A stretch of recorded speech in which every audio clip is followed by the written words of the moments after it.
Salut tout le monde, ben voilà, bienvenue dans mon atelier Bulle de Verre, bienvenue sur la chaîne Bulle Terra Vita, qui est un mix entre mes deux activités, à savoir je suis thérapeute kinésiologue, formatrice, voilà déjà depuis plus de 20 ans en thérapie Vita et je crée aussi des terrariums, voilà.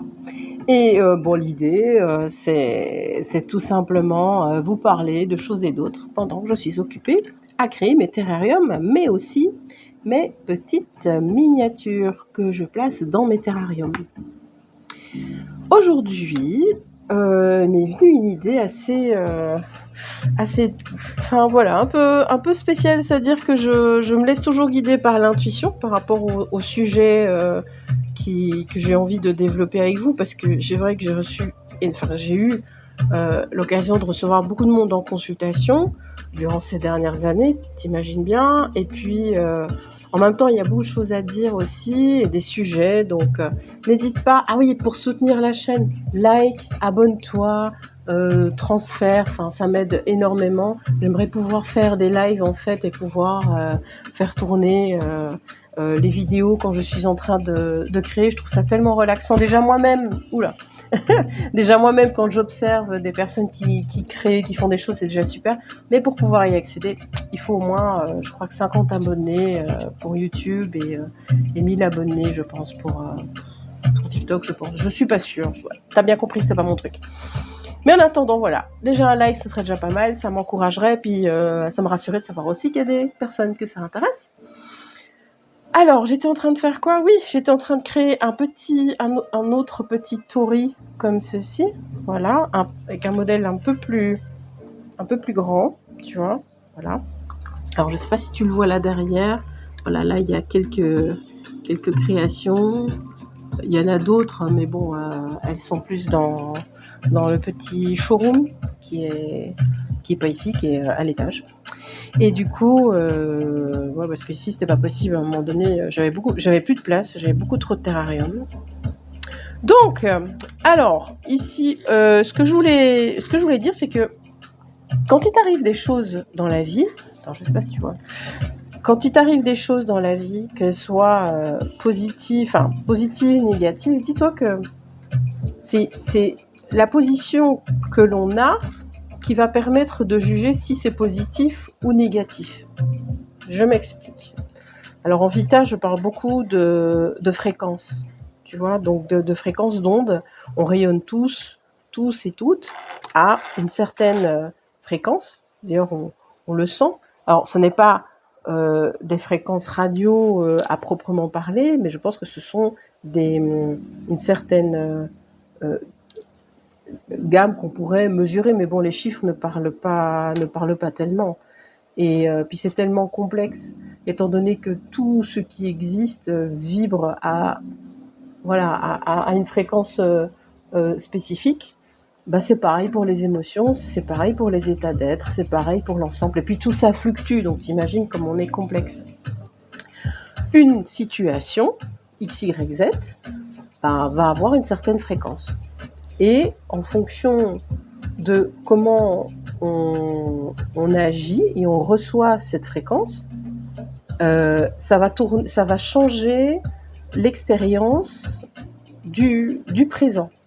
Okay, donc quand je parle de l'expérience du présent, c'est comment je me sens à ce moment T, en fait. Alors, je donne un exemple. Voilà, Monsieur Machin travaille dans une boîte machine, et la boîte, pour raison X, Y, Z, doit faire une restriction au niveau du personnel. Donc, ça fonctionne en général toujours comme ça. Ce sont les derniers arrivés qui sont remerciés les premiers. Alors, ça fait déjà quand même quelques années qu'il travaille là, et il reçoit l'information. Bon, c'est vraiment quelque chose, malheureusement, qui est assez banal, assez courant. Et on le remercie, on lui dit voilà, c'est terminé. Monsieur, au moment où il reçoit l'information, va avoir le choix Donc il y a le choc, il y a le fait de recevoir l'information, et puis comment on va la recevoir et comment on va l'assimiler. Tu peux avoir 2 types de réactions. En gros, hein, maintenant, chacun est différent, puis tu auras toujours des variantes, mais de manière générale, soit monsieur A va penser à toutes les conséquences négatives de ce que cela va impliquer, et il va projeter dans sa tête, il va projeter tout ce que ça pourrait négativement impacter sa vie. À savoir, il a un prêt auto, il a un prêt hypothécaire pour la maison. S'il se retrouve sans ça, il saura plus rembourser son auto, on va lui saisir. Il va d'abord avoir des frais de retard. On pourrait... Oh, super les pubs. Attends. J'aime bien avoir un petit fond musical. Voilà. Et pareil pour la maison. Donc la maison, plus de prêts. Bref, ça va être la catastrophe. Alors il se voit déjà avoir des problèmes, annoncer ça à sa femme peut-être, qui elle était sur son propre projet parce qu'elle voulait peut-être se mettre en auto. Enfin, tu vois, il y a des tas de trucs qui viennent se greffer sur cette histoire-là. Et il est toujours en train d'imaginer, mon Dieu, mais ça va pas aller, alors que je lui ai promis. Et comme, ça fait quand même quelques années que je me concentre sur le boulot pour essayer de stabiliser, et là, ça va toujours pas. C'est clair que ça va au clash. Donc, il est même en train d'envisager, éventuellement, que ça pourrait faire une énorme faille dans son couple. Et puis, il y a un impact qui peut peut-être aller jusqu'à la séparation. Peut-être.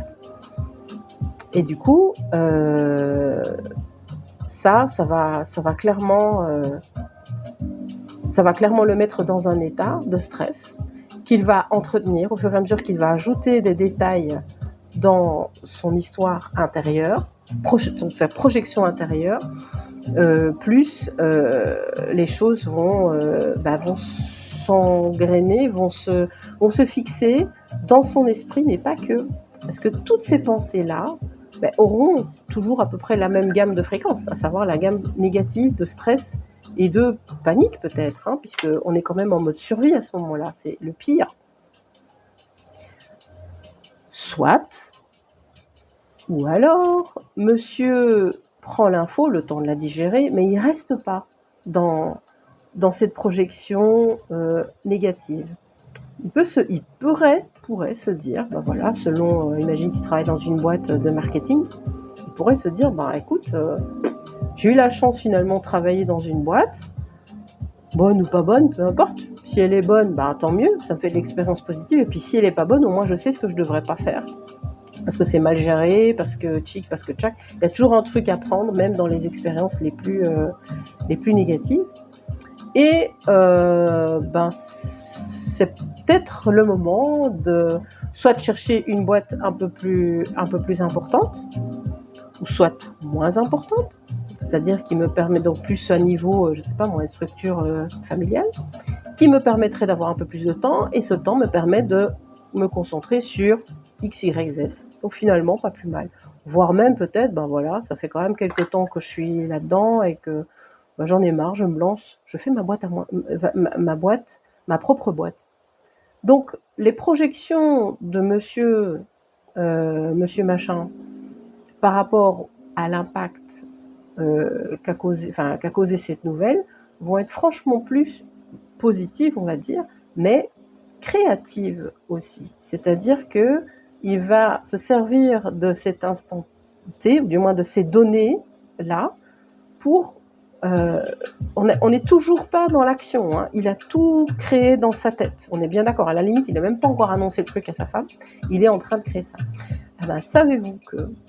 Sais-tu que, j'avais dit que je tutoierais, ce que tu vas ruminer, le choix que tu vas ruminer pendant tout ce temps, je suis en train de galérer là, avec la colle, la super glue là, va impacter ta fréquence générale.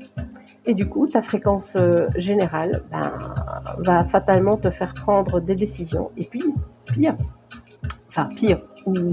ou mieux, va t'attirer des situations qui ont cette similitude de fréquence.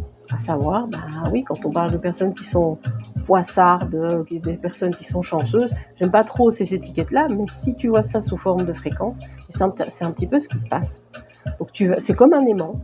Plus tu vas émettre des fréquences qui vont être adéquates et attirer ce genre de fréquences négatives, bah, il y a de grandes chances que ça finisse par faire des réactions en chaîne. Mais les réactions en chaîne ne sont pas que négatives.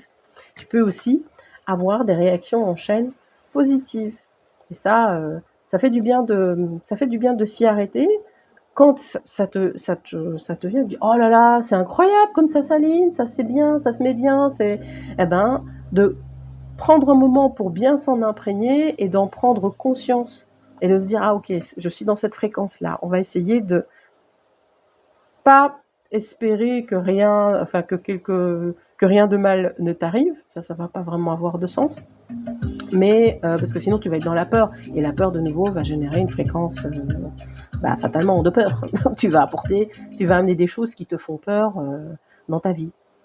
Donc voilà, c'était juste pour te donner un petit exemple qui illustre en gros finalement cette fameuse loi d'attraction. Hein. On a parlé beaucoup du film, de la loi d'attraction qui donne un petit peu le secret, d'ailleurs ça s'appelle comme ça, le secret de... Bon, ce film, ça fait des années que je l'ai visionné et je le trouve bien. Il y a un autre film que j'avais vu juste après qui s'appelle What the Bleep, enfin c'est en anglais mais en français je ne connais plus le titre, qui explique peut-être de manière un peu plus physique, comment je veux dire, même physiologique, hein, ce système de fréquences. C'est-à-dire que les fréquences vont vont avoir un impact aussi sur ton corps physique, sur ton corps, sur tes cellules, par rapport à l'eau que l'on contient, puisque l'eau garde en mémoire des structures formées par des fréquences. Voilà pourquoi il ne faut pas rester dans des émotions X ou Y ou essayer de maintenir une émotion positive, la plus stable possible. Ça sert à rien d'être super excité, hyper content, parce que là, on va dire que tu as pris une pilule d'ecstasy et que tu vas être toujours... non, c'est pas ça qu'on cherche. Donc, être en paix, être dans une créativité, essayer d'évoluer, de trouver des solutions. Donc, en gros, l'expérience qui t'arrive n'est ni bonne ni mauvaise, c'est juste une expérience et tout dépend de comment tu vas te positionner par rapport à ce que la vie t'envoie. Voilà.